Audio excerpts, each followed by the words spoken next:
요즘에 가장 이슈가 되고 있는 주제가 어떤 주제죠? 누구와 누구와의 갈등이죠? 한국과 일본과의 갈등의 문제가 참 굉장히 이슈로 나오고 있습니다. 이유가 뭐냐? 강제징용 그리고 위안부 문제에 대한 판결, 이 판결 때문에 일본은 우리나라를 백색 국가에서 제외시켰어요. 백색 국가가 뭐죠?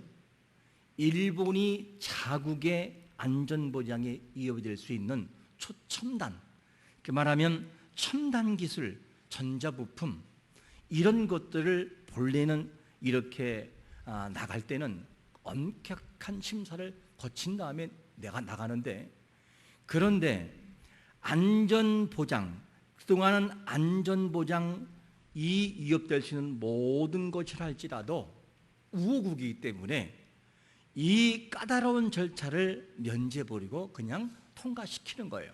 이게 뭐냐면 백색 국가, 다른 말로 말하면 안전보장 우호국, 그리고 다른 말로 또 화이트 국가 이렇게 말을 하지요.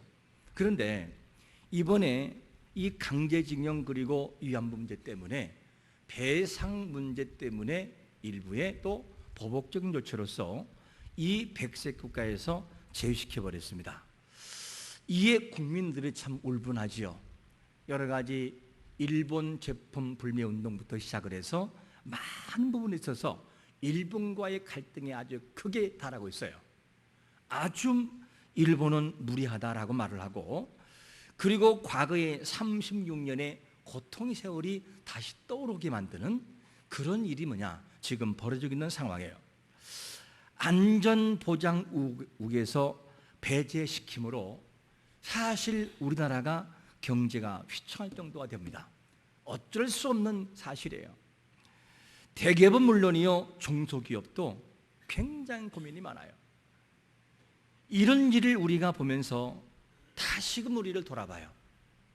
그동안 너무나 많은 부분에 있어서 우리나라가 이렇게 일본을 의지했고, 그리고 세계와 나란히 하기 위해서는 너무나 많은 부분 속에서 의지하는 것이 많다 보니까 다시금 돌아볼 수 있는 그런 기회가 되고 말았습니다.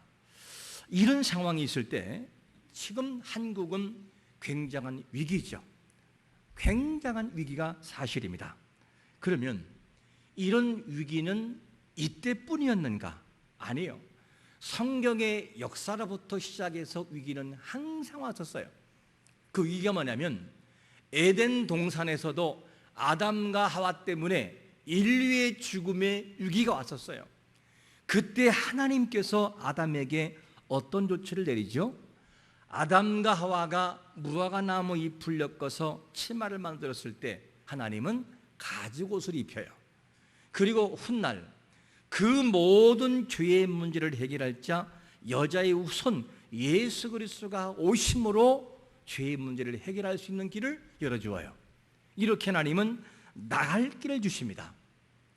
하나님은 개인의 역사부터 시작해서 한 국가의 모든 문제까지도 다스리시고 개입하고 있음을 믿으시기를 축원합니다. 하나님이 그렇게 만들어 놓지요. 그러므로 아무리 큰 위기가 있어도, 아무리 큰 위기가 와도 하나님이 개입하시면 사실 문제될 것은 없어요.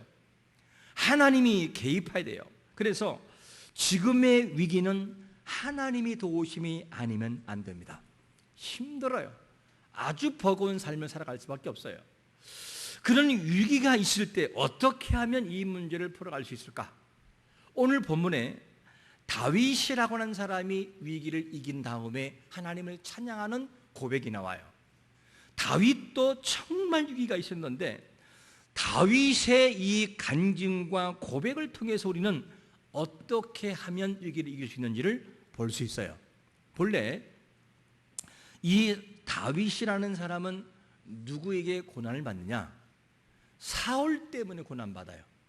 사울 때문에 너무나 큰 고난을 받는데 이 사울을 피해서 다윗이 어디로 가느냐? 블레셋 진영으로 들어가 버려요. 사실 블레셋 진영은 원수 나라거든요. 이스라엘과는 원수예요. 그리고 그곳에 가면 다윗은 죽어요. 왜냐? 골리앗을 죽인 그런 장본인이기 때문에. 그런데 이 다윗이 어디를 가느냐? 아비멜렉 즉 아기스에게로 갔는데 얼마나 위기가 있으면은 다윗이 미친 척을 해요. 온전하지 못한 사람의 흉내를 내고 침을 질질 흘려가지고 이 아기스가 볼 때에 뭐라고 하느냐? 저 정신이 온전한 사람을 왜 데려왔느냐? 데려가라. 골리앗의 이야기를 내도 아니 데려가. 그리고 그를 내쫓아버려요. 그리고 위기를 모면해요. 이런 정도가 됐어요. 그런데 오늘 본문에 이상하게 표제에는 뭐라고 다 있냐? 위에 본문 위에 빨간 글씨로 어떤 표제가 있냐면 다윗이 누구의 앞에서? 아비멜렉 앞에서 미친 채 하다가 쫓겨나서 지은 시, 이런 표제가 있어요. 아니, 이 말씀은 분명히 사무엘상 21장의 근거에 아기스의 사건인데 왜 아비멜렉이라는 이름을 붙이고 있는가 하는 거예요. 아비멜렉, 사실 아기스거든요. 근데 아기스라는 이름을 붙이지 않고 아비멜렉이라는 이름을 붙인 이유는 여러 가지가 이유가 있어요. 그 중에 한 가지는 뭐라고 말하느냐? 당시 블레셋 왕들에게 붙이는 이름이 이 칭호일 것이다. 왕의 이름 붙일 때 칭호. 그리고 또 한 가지가 뭐냐면 솔로몬의 다른 이름이 뭐지죠? 솔로몬, 여디디야 이렇게 불러요. 그리고 시드기야의 다른 이름은 누구죠? 마따니야, 이런 이름이 있어요. 이름이 두 가지가 있어요. 그러니까 이 누굽니까? 오늘 본문에서 아기스라는 이름이 아비멜렉이라고 붙인 이름은 이름이 두 개다. 아비멜렉의 본 이름이 아기스다라고 하는 이런 또 내용을 가지고 해석을 합니다. 그럴 수 있는 내용이, 충분한 내용이 어떤 걸 들었으면 알 수 있냐면 어린 시절에 집에서 부르는 이름이 있고 호적에 올라간 이름이 있죠. 그죠? 두 가지가 있어요. 그래서 정말로 그 아이의 이름을 부를 때 집에서 부르는 이름을 죽을 때까지 부르는 경우가 있어요. 호적에 있는 이름을 부르지 않아요. 그런 사람도 있어요. 예를 하나 들어볼까요? 저는 한 번 초등학교에 있을 때 일인데 가족의 이름을 이렇게 기입하는 난이 있었어요. 저희 가정은 2남 5녀입니다. 아들이 둘이고 그리고 딸이 5명이죠. 그때 제가 딸의 이름을 3명은 정확하게 썼는데 2명은 제가 이름을 너무 못 썼어요. 전혀 다른 이름을 썼어요. 저희 세 번째 누님이, 죄송합니다 이름 얘기해서, 서예둔이라고 하는, 시골에서 예둔이라는, 왜냐 조금 둔하다 그래서 예둔이라고 불렀어요. 예둔아, 둔하다. 그래서 저는 그 이름이 예둔인 줄 알았어요. 그리고 네 번째 누님은 너무너무 연하다, 굉장히 부드럽다 해서 서이난 이렇게 불렀어요. 이난이. 그래서 저는 이난인 줄 알았어요. 그리고 과감하게 서예돈, 서이난, 서양례 이렇게 이름을 다 써서 나왔어요. 근데 호적을 보는 제가 깜짝 놀랐어요. 호적을 봤는데 전혀 모르는 이름이 있어요. 세 번째 서예돈은 서양례였고 서인하는 서향미였어요. 그제서 이름을 알았어요. 호적의 이름을. 이 내용을 바라볼 때 아비멜렉이라는 이름도 아기스라는 이름을 부를 수 충분히 있다는 것을 우리가 예측할 수 있어요. 자, 여러분, 오늘 본문에 아기스라는 이름을 동칭하겠습니다. 아기스라는 이 왕 앞에 갔을 때의 다윗이 온전한 사람의 모습이 아닌 모습으로 바보 행세를 해요. 그리고 난 다음에 그 위기에서 구원받아요. 이 다윗이 구원받고 그리고 너무나 극한 상황, 너무나 위기 가운데 있을 때에 다윗이 하나님의 취한 행동이 어떤 것이냐면 오늘 첫 번째로 1절에 보니까 이렇게 말씀하고 있습니다. 첫 번째로 내가 여호와를 뭐라고요? 항상 송축하고 있어요. 그러면 34장 1절을 보시면 내가 여호와를 항상 송축하며 내 입술이 양능주를 찬양하이다. 내 입술이. 이 말은 보면 다윗이 지금 하나님의 은혜 때문에 너무 감사하고 너무 감사한 것을 고백하고 있어요. 보통 감사가 아니고서는 이렇게 안 되거든요. 내 입술이 항상 주님을 찬양합니다. 이 말은 배경이 있어요. 다윗이 뭔가 때문에 굉장한 고마움을 고백하고 있구나. 다윗은 경험한 거예요. 무엇을? 위기 가운데 있을 때에 하나님으로부터 구원받은 은혜가 있음을 현실감 있게 리얼하게 경험했다, 그 말이에요. 그러니까 다윗이 경험했으니까 죽을 위기에서 의지하는 내용을 표현하는 거죠. 내가 하나님을 찬양한다고, 나의 입술로 주님을 찬양한다고. 왜냐하면 그분은 나를 구원하셨고 나의 모든 위기 상황에서 나를 도와줬기 때문에. 그 얘기를 지금 하고 있는 거죠. 그래서 송축하다, 여호와를 송축한다는 이 바라크란 단어가 무슨 단어냐면 이 정도예요. 무릎을 꿇고 인사하다. 이 표현에서 다윗이 표현한 표현을 보면 다윗은 그냥 고마워요 이게 아니고 무릎을 꿇어 간절하게 손을 들고 주님을 찬양하면서 그분 앞에 인사하고 여호와를 송축합니다. 당신의 위대하심을 찬양합니다. 이 고백을 하고 있는 거예요. 왜냐? 다윗은 경험을 했어요. 하나님의 은혜가 얼마나 크고 아름다운지를 경험한 사람이니까 이런 고백이 나오는 거예요. 여러분, 우리는 나름대로의 신앙생활을 하고 있어요. 그리고 우리 중고등부부터 시작을 해서 작년에 이르기까지 나름대로의 하나님을 경험하며 살아가요. 나름대로 경험해요. 이번에 중고등부 우리 아이들 수련회를 마치는데 많이 힘들었죠. 이번에 제가 생중기록을 봤어요. 여러분 힘들지 모르겠지만 저희는 생각을 했어요. 한 번 정도는 저게 필요하다. 무슨 말이냐? 하루에 14시간 는 별로 없어요. 그런데 제 가슴 속에 그를 보는 순간 뭐가 들었느냐? 와, 천 목사님은 정말 아이들을 사랑한다. 영혼을 사랑한다. 어떻게 하든 자기가 경험한 예수 그래서 그분을 전해지고 싶은 마음이 그냥 마음속에 그냥 듣는데 들려졌어요. 그냥 흥미 위주가 아니라 정말 예수 그리스도 그분이 너희들과 함께하고 있다는 사실을 알려주고 싶다는 생각이 제 마음속에 들었어요. 그래서 힘들겠지만 저들에게 뭔가 있겠구나. 그리고 애들이 십자가를 안 뛴 애들이 많더라고. 갔다 온 애들이 하나님과 약속이 있기 때문에. 이게 무슨 말이냐면 다윗이라는 사람도 하나님을 뜨겁게 경험하니까 그 하나님을 찬양하는 모습이 다른 사람 같지 않아요. 나름대로 우리도 하나님을 경험하는 것에 따라서 하나님을 믿는 것에 따라서 태도가 완전히 달라져요. 신앙의 자세, 말하는 자세, 기도의 자세 여러 가지가 다 달라집니다. 여러분 잊지 말 것은 뭐냐면 우리는 하나님을 경험하면서 어떤 사람은 정말 절망 중에 있을 때에 하나님의 도우심을 통해 일어선 사람도 있을 거예요.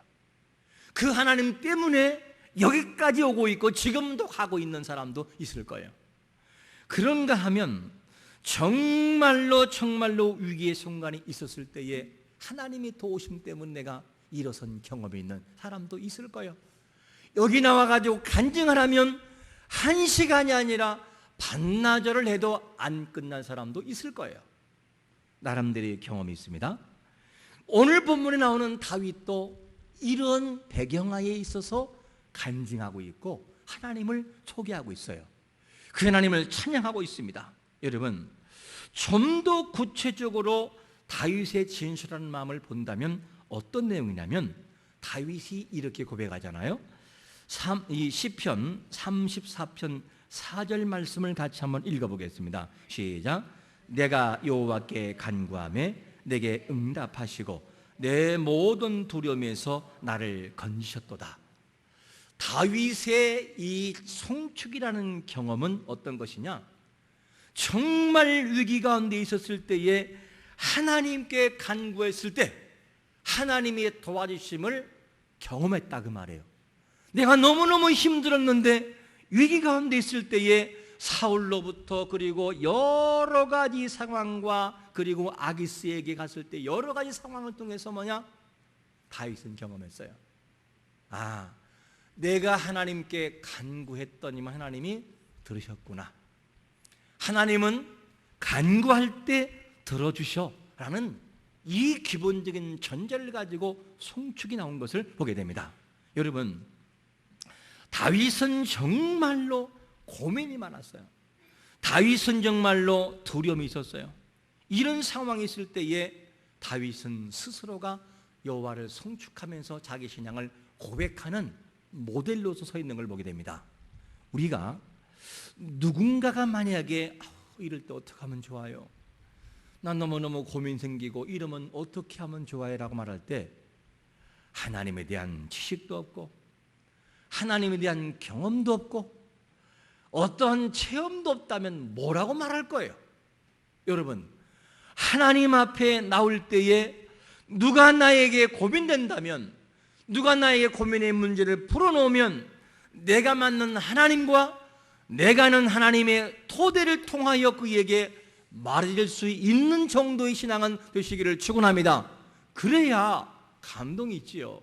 오늘 다윗의 송축이라는 찬양이 왜 먹혀 들어갑니까? 왜 그렇게 마음을 움직이고 사람을 움직일 수 있죠? 경험했기 때문에요.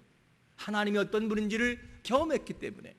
그 하나님을 경험하니까 그의 모든 고백이 송축, 무릎을 꿇고 하나님을 깊이 찬양하는 이 고백이 나오고, 그가 하나님 앞에 정말로 고통 중에 있을 때에 응답받은 경험이 있으니까 그 송축이 송축답게 나아가는 것입니다.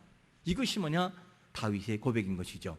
그러니까 그의 입술로 하나님을 깊이 찬양하는 것을 보게 됩니다. 여러분, 우리의 모든 지식과 우리의 모든 경험과 우리의 신앙의 체험이 하나님을 진실로 고백할 수 있는 다윗의 삶을 살아가기를 축원합니다. 그렇게 돼야만 돼요. 이게 중요합니다. 이것이 다윗이 송축했던 내용이었어요. 그러면 이 구체적으로, 좀 더 구체적으로 다윗이 그렇게 힘들고 어려웠다면 어떤 상태에 있었을 때에 다윗이 송축했는가 하는 거예요. 어떤 상태에 있었기에 그렇게 하나님을 부르고 하나님을 찬양하고 그 감사의 고백으로 송축하는가. 두 번째로 뭐라고 말씀하냐면 다윗 소지를 곤고함 중에 뭐 했다고요? 부르짖었다. 이런 표현을 써요. 곤고했다. 이 내용이 6절 보니까 뭐라고 말씀하죠? 이 곤고한 자가 부르짖음에 여호와께서 들으시고 그의 모든 환난에서 구원하셨다. 이렇게 표현하고 있어요. 다윗이 처한 처지가 곤고다. 이 곤고란 단어가 어떤 처지를 말할까? 이 곤고란 말은 아니란 단어인데 이 단어는 이런 뜻이에요. 억압된 상태. 다윗이 무엇인가에 너무 억압된 상태, 그리고 아주 가난한 상태, 고통스러운 상태, 비참하고 비천한 상태를 곤고라는 아니란 단어를 쓰고 있어요. 이 내용을 보면 다윗은 정말 곤고한 삶을 많이 살아간 사람이었어요. 다윗이 부름받고 난 다음에부터 시작해서 원치 않는 고난을 받아요. 다윗은 왕위에 될 때까지 몇 년 동안 고생하는 줄 알아요? 기름을 붓고 왕이 될 때까지 20년 동안 고난받아요. 20년 동안 기름을 부었어요. 누구로부터? 사무엘 선지자로부터. 그러고 난 다음에 20년 동안 고통당해요. 죽이려면 블레셋으로 도망가고, 죽이려면 저 외딴 곳으로 도망가고, 이러면서 계속해서 도피 생활을 해요. 이게 다윗의 고통이었어요. 그런데 이 고난이, 만약에 이 고난을 피해가려고 마음을 먹었다면 얼마든지 피해갈 수 있었어요. 무슨 말이냐?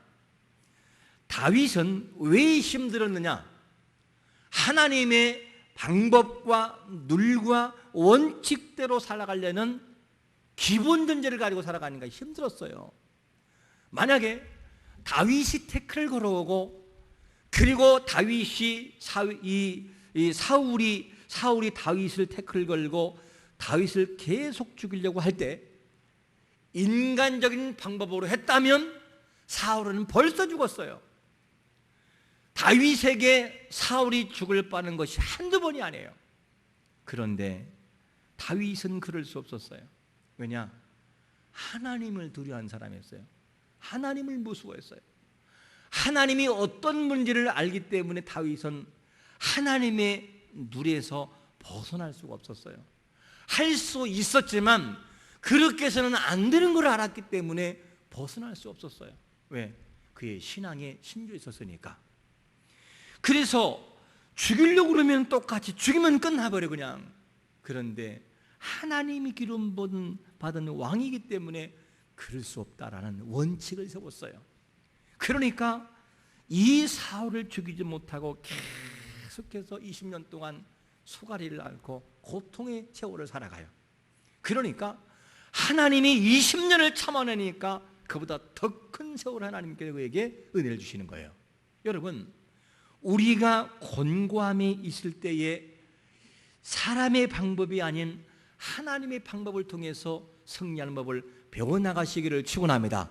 그게 신앙이라는 거예요. 이것이 다윗의 모습이었습니다. 우리가 현재 우리나라에 처한 이 상황은 정말로 곤고한 상태예요. 너무 곤고해요. 참으로 안타까워요. 마치 우리나라의 모습을 표현할 때 뭘로 표현하고 싶으냐면 이사야 37장 3절에 보니까 하반절에 보니까 뭐라고 말하냐면 아이를 낳으려 하나 뭐가 없어요?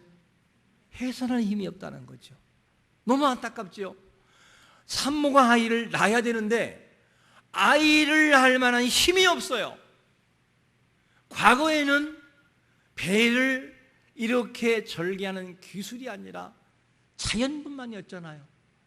그러니까 제 시간대 못 낳으면 아이는 죽는 거예요. 그래서 아이가 죽는 경우가 참 많았어요. 어떤 아이는 탯줄이 목을 감고 죽고, 어떤 아이들은 양수가 터져서 죽고, 다양한 일이 있었어요. 이게 힘이 없는 산모예요. 이게 무슨 내용이냐면 아수르 왕 사네립이 올라와서 유다의 모든 견고성을 다 쳐서 가져가 버렸어요. 그리고 난 다음에 이 아수르 누굽니까? 사네립이 올라와서 랍사게를 보내가지고 하는 말이 뭐냐면 히스기야 왕을 조롱하는 거죠. 너 투항해라. 하나님, 네가 믿는 하나님 뭐 대단하다고? 그러면 하나님을 막 조롱해버려요. 이럴 때에 이 히스기야 왕으로부터 시작해서 모든 대신들이 너무 고통스러워해요. 막 이렇게 고통스러워할 때 사네립이 할 수 있는 것이 뭐냐면 하나님 앞에 나가서 기도하는 것밖에 없었어요. 지금 우리나라가 일본에게 너무나도 참 강대국 앞에 많이 힘들기도 하고 일제 36년 그 속에서도 우리나라가 파리로 광복을 찾은 이 은혜를 기억한다면 오늘 우리가 말했던 이 히스기야가 사네립의 왕 앞에서 꼼짝할 수 없는 상황이 있을 때 너무 버거운 모습처럼 우리나라가 마치 그런 모습 같아요. 그러면 포기하느냐? 다른 방법이 없을까? 히스기야가 정면 돌파해서 뚫고 나가서 승리한 것은 다른 것이 없어요. 하나님을 찾고 하나님 앞에 나가서 울었던 거였어요. 그 속에서 하나님의 응답을 받는 것을 보게 됩니다. 그래서 히스기야가 뭐라고 기도하냐면 그 기도가 이런 기도예요. 37장 17절에 보니까 여호와여 귀를 기울여 들으시옵소서, 여호와여 눈을 뜨고 보시옵소서, 사네립이 사람을 보내어 살아계시는 하나님을 회방하는 모든 말을 들으시옵소서. 이게 무슨 말이죠? 히스기야가 사네립이 올라와서 모든 비방을 하고 랍사게에게 보내가지고 막 비방을 하는 모든 것을 하나님께 다 일러바쳐 버렸어요. 하나님, 이거 보이시지요? 이렇게 해요. 이거 보세요. 저렇게 하면서 하나님께 다 일러바쳤어요. 그냥 하나님께 일러바쳐도 돼요. 다 일러바치니까 너무너무 간절한 모습을 가지고 기도했을 때에 하나님이 이사야 선지자를 통해서 답을 주어요. 뭐라고 주냐면 답을 이렇게 주어요. 우리 한번 같이 이사야 37장 21절을 읽어보겠습니다. 시작.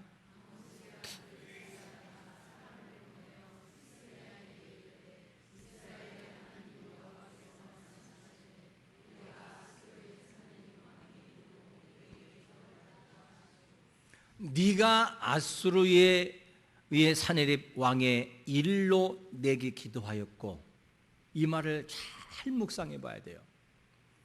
우리가 기도하고 우리가 답답한 일을 만날 때 하나님을 찾으면 그분이 듣고 있음을 믿으시기를 축원합니다.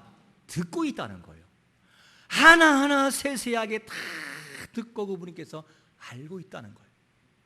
우리가 눈물로 기도하면 우리가 바라볼 때는 정말 하나님 나의 기도를 들으시는가? 라고 답답할지는 몰라도 하나님은 정확하게 듣고 있다는 거죠. 이 사실을 히스기야가 너무 고통스럽고 울분이 터올라 올라올 때 하나님께 기도했잖아요. 하나님 보세요, 이렇게 억울하고 힘듭니다. 그때 이 말을 바꾼다면, 히스기야야, 내가 알고 있단다. 네 기도를 알고 있어. 걱정하지 마. 이 얘기를 지금 하고 있는 거죠. 이래서 모든 걸 하나님께서 듣고 있음을 봅니다. 여러분, 우리의 사정, 이 나라의 민족의 위기, 하나님 앞에 나가 기도하면 하나님이 들으시는 것을 믿으시기를 축원합니다.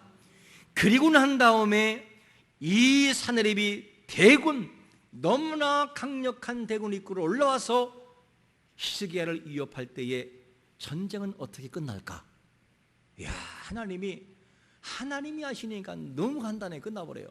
그 현장을 한번 돌아가서 읽어볼까요? 이사야 37장 36절은 이렇게 전쟁이 끝납니다. 시작. 여호와의 사자가 나가서 아수르 진중에서 18만 5천인을 쳤으므로 아침에 일어나 본 중 몇 분이라고요? 시체뿐이라는 거예요.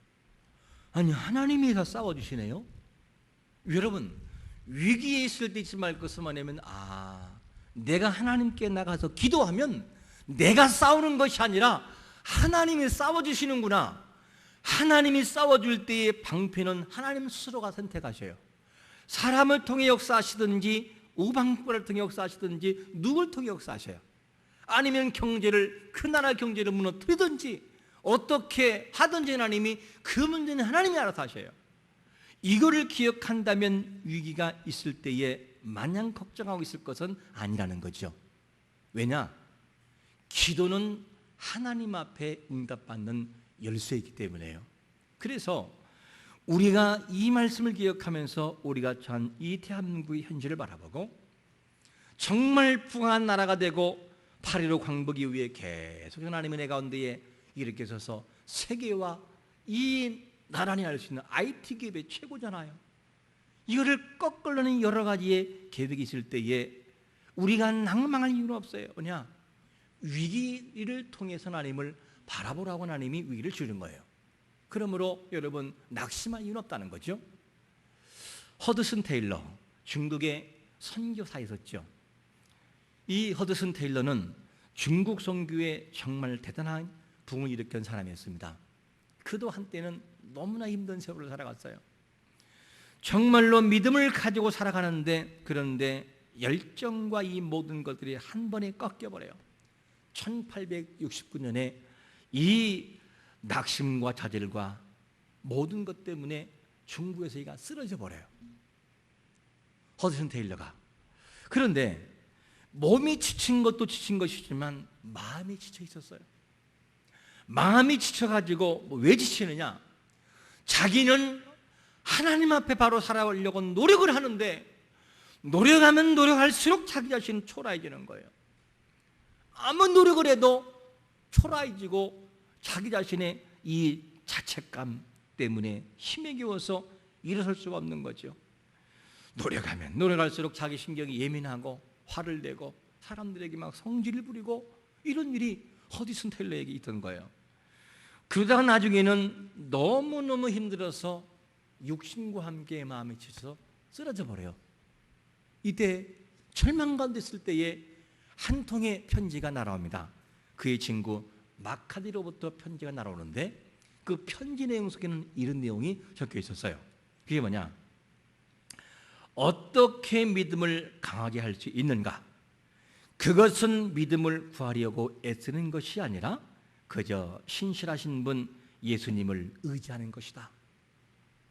내가 거룩해지려고 애쓰기보다는 거룩하신 예수님 앞에 나가 그분을 신뢰하고 나가다 보면 나도 거룩해지고, 내가 죄를 안 지려고 노력하는 것도 중요하지만 그보다 더 중요한 것은 모든 삶의 주인 되시는 예수님 앞에 나와 그분과 동행하다 보면 자연적으로 죄의 문제가 해결된다는 거예요. 이 힘 때문에 그는 일어섭니다. 그거 중국을 새롭게 변화시켜요. 여러분, 나라의 위기를 보면서 우리는 실망할 수 있어요. 그러나 중요한 것은 뭐냐면 누구의 도움을 기대하기보다는 하나님 앞에 나아가는 거예요. 그것이 뭐냐면 최고의 해결책이라는 거죠. 그러면 하나님 앞에 나아갔을 때, 다윗이 하나님 앞에 나아가 간절히 기도했을 때 하나님은 어떤 방편을 통해서 도와줬을까 하는 거예요. 세 번째로 어떻게 도와주느냐? 여호와의 천사가 뭐 한다고요? 둘러진을 친다는 거예요. 이 내용이 7절 말씀에서 말씀하고 있잖아요. 여호와의 천사가 주를 경외하는 자를 둘러진치고 그들을 건지시는도다. 다윗이 기도할 때 천사의 도움을 받아요. 여기 천사는 단수가 아니라 복수로서 여러 가지 둘레를 친 천사를 말합니다. 이래서 하나님의 깊은 은혜를 받아요.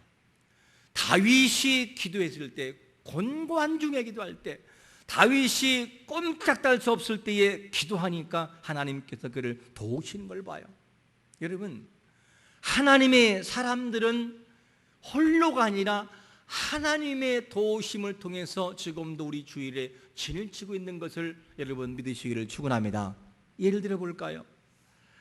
이 엘리사가 얼마나 유명하냐면, 아람 군대가 이스라엘을 와서 죽이려고 하고 공격하려고 그러면은 모든 것을 다 피해가요.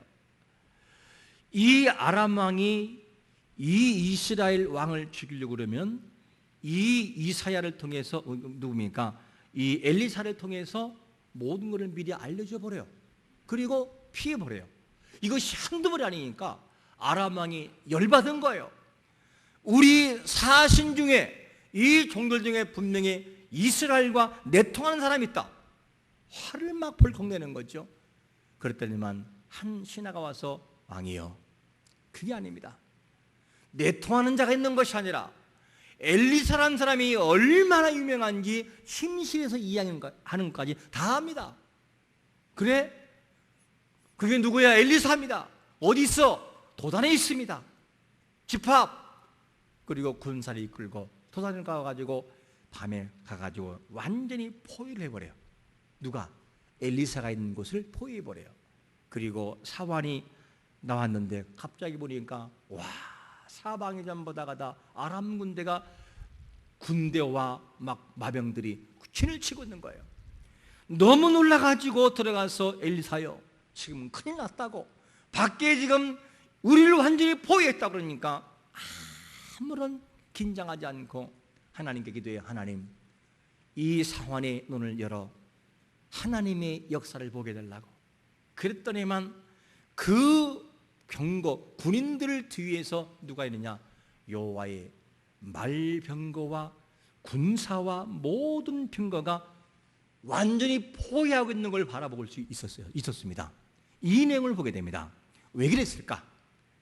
하나님의 사람이기 때문에 불말과 불병거가 엘리사를 에워쌌던 거죠. 다윗이 누구입니까? 하나님의 사람이기 때문에. 우리가 누구입니까? 하나님을 믿는 민족이기 때문에 하나님이 우리를 외면치 않고 도우실 것을 믿으시기를 축원합니다. 그러므로 위기로만 바라보지 말고 해답은 뭐냐면 온 국민이 하나님을 두려워하고 하나님을 찾는 거지요. 눈물로 회개하고 통회할 때 지금의 위기를 찾을 수 있는 답을 우리가 얻는 거죠. 다윗이 눈물과 곤고함 중에 기도함으로 응답이 주어진 것을 보면은 해답, 즉 문제, 위기의 해법을 찾을 수 있다는 거죠. 진정한 답은 다른 것이 있는 것이 아니라 이 나라와 민족의 하나님께 나아가 기도하는 것이고 믿음의 크리스찬들이 일어서는 것이고 이런 기회를 통해 믿는 자가 기도하는 것이었구나. 이것이 정답이라는 거죠. 이 속에 다윗을 도왔던 하나님의 역사가 있고 엘리사를 도왔던 불말과 불병가가 있고 그리고 하나님의 도우심이 지금도 있음을 기억하면서 진정한 답은 온 국민이 하나님을 찾는 것이고 믿는 자 하나님을 찾는 것입니다. 그때의 이 나라와 민족은 다시금 세기 위에 세워지는 것을 믿으시기를 예수 그리스도의 이름으로 축원합니다. 아멘. 우리 한번 기도하겠습니다. 이 시간에 기도할 때 하나님, 이 나라와 민족의 위기, 이제 8.15 광복을 앞두고 있으면서 우리나라가 또다시 위기가 있지만 하나님 도우셔서 온 국민이 깨어나고 특별히 믿는 자가 깨어나 기도함으로써 다윗의 응답이 곧 우리의 응답 될 수 있도록 힘을 달라고 우리 한번 통성으로 기도하겠습니다. 주여! 아버지 하나님 감사합니다. 오늘도 주여 다윗이 이렇게 하나님 앞에 권고한 중에 있을 때 기도함으로 응답이 주어진 것처럼 우리의 모든 삶에 주여 응답이 주어지는 것을 경험하도록 은혜 베풀어 주옵소서. 아버지, 이 나라와 민족 너무나도 위기 가운데 있습니다. 하나님, 우리가 기도하기 원하고 정말 나라의 모든 위기를 놓고 기도하며 온 국민이 함께 기도하며 믿는 자가 깨어나도록 은혜를 베풀어 주옵소서. 기도가 없이는 스스로 일어설 수 없음을 기억하면서 기도가 해법인 것을 기억하면서 주여 아버지 앞에 눈물로 기도하며 하나님을 찾는 온 국민 믿음의 사람 되도록 주여 기도되도록 하나님께서 힘을 허락하여 주옵소서. 이 모습을 통해 일어서도록 주님께서 힘과 능력을 붙드시고 인도하여 주옵소서.